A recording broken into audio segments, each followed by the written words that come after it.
Alex Eala's Australian Open journey begins against world number 100.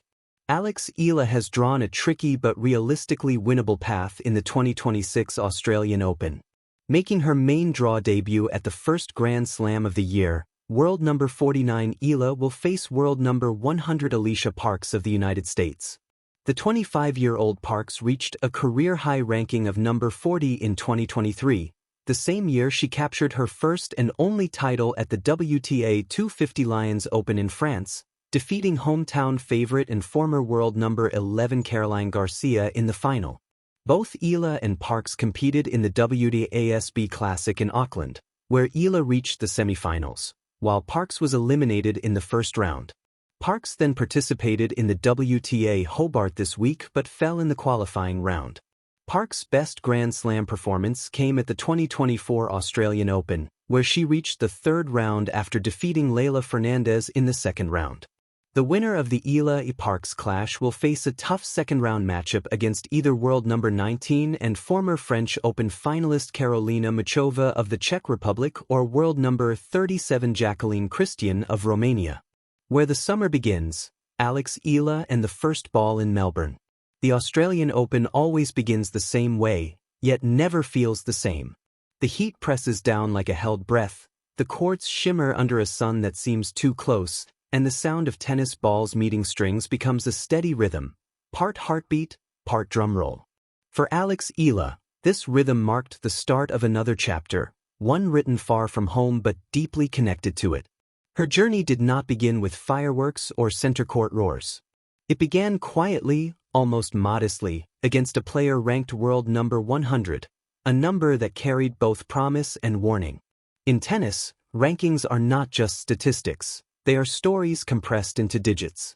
World number 100 is the edge of the main draw, the border between recognition and obscurity, between comfort and hunger.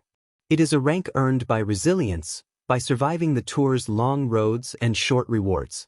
For Alex, standing across the net that day, the number meant something else entirely. It meant opportunity. The weight of the morning. Melbourne mornings are deceptive.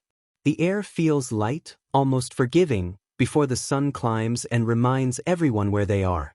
Alex arrived at the court early, bag slung over her shoulder, steps measured and calm. Years of training had taught her this discipline. Control what you can, release what you cannot. She had played on big stages before. Junior Grand Slam titles had placed her name in headlines, carved expectations into public memory. But the professional tour is a different language. It does not care about promise, it only responds to proof. As she warmed up, the court told its own story. The bounce was true but quick, the surface demanding early preparation and fearless commitment. Every forehand required intent. Every backhand asked a question. Do you trust yourself? Alex answered not with words, but with repetition. Smooth swings, deliberate footwork, quiet breathing. Cross the net. Her opponent moved with the ease of someone who had been here before. World number 100 is not glamorous, but it is dangerous. It belongs to players who know how to win ugly, how to turn matches into puzzles with no obvious solutions. There was no intimidation in Alex's eyes, but no underestimation either. She had learned early that respect for an opponent is not fear, it is awareness. The umpire called time. The match began. First points, first truths. The opening games were cautious. Rallies stretched longer than expected, each player probing, testing depth and patience. Alex felt the court settling under her shoes, the rhythm of competition replacing the static of nerves. Her forehand, long praised, sometimes overanalyzed, found its range. Not reckless, not restrained, but purposeful. She did not chase winners. She constructed them. Her opponent responded with consistency, redirecting pace, forcing Alex to hit one more shot than she wanted to. It was the kind of tennis that teaches humility quickly. The score stayed close. But beneath the surface, something was building. The invisible crowd. Though the stands were not full, Alex felt eyes on her. Some in Melbourne, many more thousands of kilometers away. In the Philippines, time zones bent around tennis schedules. Matches were watched in living rooms, on phones, in quiet offices where streams played softly behind work screens.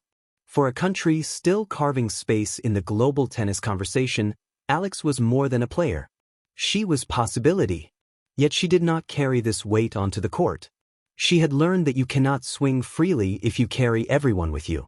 Instead, she played for the moment, for the next point, the next breath, the next decision.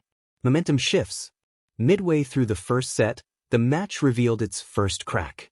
A long rally ended with Alex stepping inside the baseline, taking the ball early, and driving it cleanly down the line. It wasn't flashy. It was decisive. She broke serve soon after. The change was subtle but undeniable. Her footwork sharpened. Her serve found better angles. The court, once neutral, began to feel familiar. Her opponent fought back, as expected. World number 100 does not surrender easily. There were games that stretched to deuce, points that demanded patience beyond comfort. But Alex did not rush. She absorbed pressure, redirected it, and waited. When the first set ended, it felt earned rather than stolen. Between sets. During the break, Alex sat quietly, eyes fixed on the court surface. She did not celebrate. She did not panic. She listened to her breathing and trusted the process that had carried her here. From early mornings in Manila, to international academies, to tournaments where losses taught more than wins. This was not a moment for reflection. It was a moment for clarity. One set was not a victory. It was permission to keep going. The test of belief. The second set began with resistance. Her opponent raised the level, striking deeper, taking more risks. The rallies grew heavier, the sun higher. Alex felt fatigue at the edges, not exhaustion but awareness. This is where matches are decided, not by skill alone, but by belief. Belief in preparation. Belief in choices. Belief in staying present when the future tempts you to look ahead. She missed a forehand. Then another. She paused. Reset. On the next point, she trusted her legs, moved through the shot, and let the swing flow. The ball found the corner. Tennis, at its best, is a conversation between doubt and response. Alex answered. The closing games. As the match neared its end, the atmosphere shifted. The rallies shortened. The tension thickened. Every point carried consequence. Alex served with intent, mixing placement and pace. She did not overpower the moment, she shaped it. When the opportunity came to step forward, she did. When patience was required, she waited. On match point, there was no dramatic pause. No cinematic rally. There was simply a clean strike, a deep ball, and an error forced. The handshake at the net was brief, respectful. World number 100 acknowledged not just a loss, but a challenge well met. Beyond the scoreline. The scoreboard recorded the result, but it could not capture the meaning. For Alex Eala, this was more than a first-round match. It was a statement, not loud, not defiant, but clear. She belonged here. Not as a story, not as a symbol, but as a competitor. Her Australian Open journey had begun not with noise, but with substance.